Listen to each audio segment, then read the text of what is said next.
Hey guys, welcome back to my channel. Today I'm back with some simple but very effective tips to help you declutter pretty much anything easily and successfully. Whether you're a kind of a newbie in minimalism and you're moving your first steps into decluttering and simplifying your life, or maybe you're a pro already, and so this video can be just a gentle reminder of how refreshing it is to live in a clutter-free space. Either way, I really hope you're going to enjoy this video. If you do, don't forget to give it a big fat thumbs up and to subscribe to my channel if you still haven't, just by clicking the subscribe button that you find down below. My first tip would be to start right away and to start small, preferably small. Once you've identified the problem areas that you're dealing with, you want to start right away. Do not procrastinate. Once you decide that you want to commit to it, do anything but just get started. We've all been there. We all know how does it feel to say, you know what, I'm gonna deal with that tomorrow. It ain't gonna work, my friend. Been there, done that. If you're someone who likes to do everything into one go, then go for it, absolutely. But I personally recommend doing a little bit at a time. Kind of do small but effective steps. So kind of proceeding a little bit each time. So you won't feel like quitting halfway. I still remember when years ago I launched myself into this huge wardrobe purge, and I dumped all of my clothes and accessories onto my bed, and after a few hours that I was dealing with all that stuff, I used to have a huge wardrobe. I was so stressed out, so tired that I had to sleep on the couch for 2 days in a row. My second tip would be make time for it. We obviously have busy lives. We all have our to-dos and schedules to keep up with, but just because you are dealing with a decluttering project or you want to declutter something, you don't necessarily have to think that you have to invest 3, 4, 5 hours or more than that. The key to be successful is, like I said, doing small steps and do a few things at a time, but to be consistent with it and do something every single day, even if it's just 10 or 15 minutes of your day. Be consistent and make time for it. The more you're going to see your progress, the more you're going to be motivated to keep going. If it helps you, you can definitely set a deadline. So if you're dealing with a big decluttering project, you can set yourself a specific day in which you know that you want to be done with it. So just go ahead and do that, but make sure to be consistent and do a little bit each day. My next tip would be to take everything out, and I mean everything. A good way to declutter and a really effective way to start your decluttering is to know exactly how much stuff you're dealing with. Do not declutter or proceed per compartments. So if you're decluttering your wardrobe, just do not do the sock drawers first and then move to the next part of the wardrobe. Just take everything out of its storage, because seeing all of the things that you own that belong to a specific category or area of your house is really going to be eye-opening for you, and it's going to change all of the next steps that you're going to do. Just collect everything into one spot, empty everything out, and put everything into one spot. If you're decluttering your whole house, I personally find the KonMari method of proceeding per category very effective rather than just doing it per room, because sometimes we do have items that we keep in more than one place. For example, we don't only have clothes into our wardrobe, but we have some in the laundry basket. Maybe you have a small closet close to the front door. Proceeding per category and kind of collecting all of the items that belong to the same category and declutter per category is definitely a good way to make sure that you're not forgetting items that you keep in different places of your house. My next tip would be go through everything. Do not leave anything behind.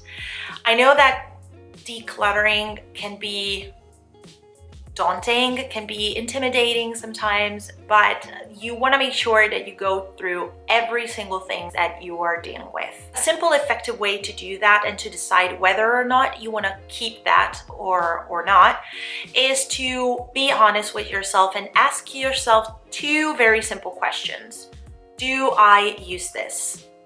Do I love this? If you haven't used something in 1 year or even 2 years or even more than that, then chances are you'll probably never use it again.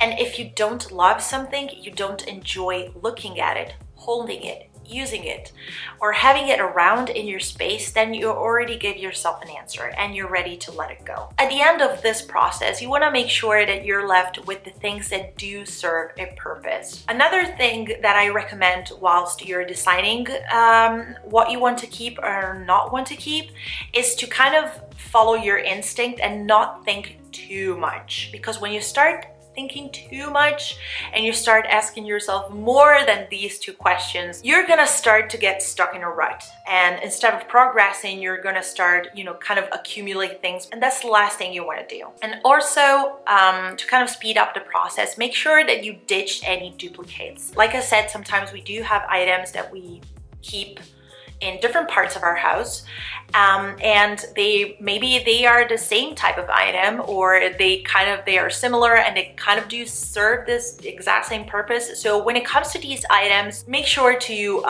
reduce them to the bare minimum. My next tip would be create as many piles as you need.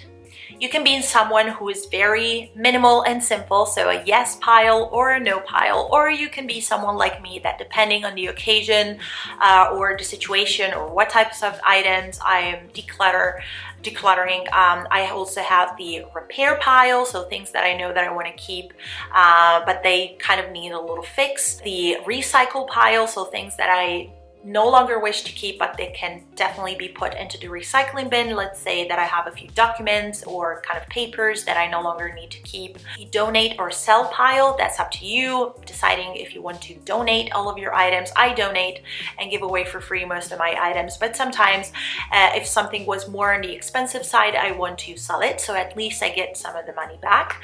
And then the trash pile, so things that do not belong to any of the categories above. Having a maybe pile can be good for you if you're having troubles in deciding whether you want to keep something or not. Just make sure not to put everything into the maybe pile, because like I said, if you start thinking too much about it, then you won't make any progress and everything would end up in a maybe pile. But something that I used to do at the beginning that was actually very useful was to collect all of the maybe items into a bag or a little box. Most of the times for me it was a bag, and to kind of put it out of sight and set myself a little specific amount of time to decide if I wasn't reaching for the items that were in that bag by the end of that time. Let's say it might be 1 month, 3 months, 6 months, whatever. Or sometimes it even happened to me that I could barely remember or even not remember at all what was in that bag, that I knew already what to do and I was ready to part with those items and get rid of them. My next tip would be, do not look back. It might be scary, challenging to part with your items, because you keep asking yourself, what if I regret this? But the thing is, I personally never ever regretted anything that I've decluttered so far. I don't even remember what I got rid of during all these years. Try not to look back. Try to not to reconsider your decisions or go through the piles again and keep on moving the things from one pile to the other. It's not a good idea. You're gonna get stuck in a rut and you won't make any progress whatsoever. Keep this thing in mind. Out of sight, out of heart. My next tip would be to clean and organize. Once you're done, you're gonna be left with all of the things that do serve a purpose for you. So the best way to kind of give them a nice warm welcome into this new chapter of your life, it's to give your storage space a little nice good clean. Your wardrobe, your garage shelves, your kitchen cabinet, whatever that is, give everything a nice good clean. And then you can start organizing the items back in there. You can use whatever system works for you best. Maybe if it's about your wardrobe, you like to color coordinate. If that's your thing, go for it. Maybe if it's a kitchen cabinet or a bathroom cabinet, you can organize the items according to the frequency of use.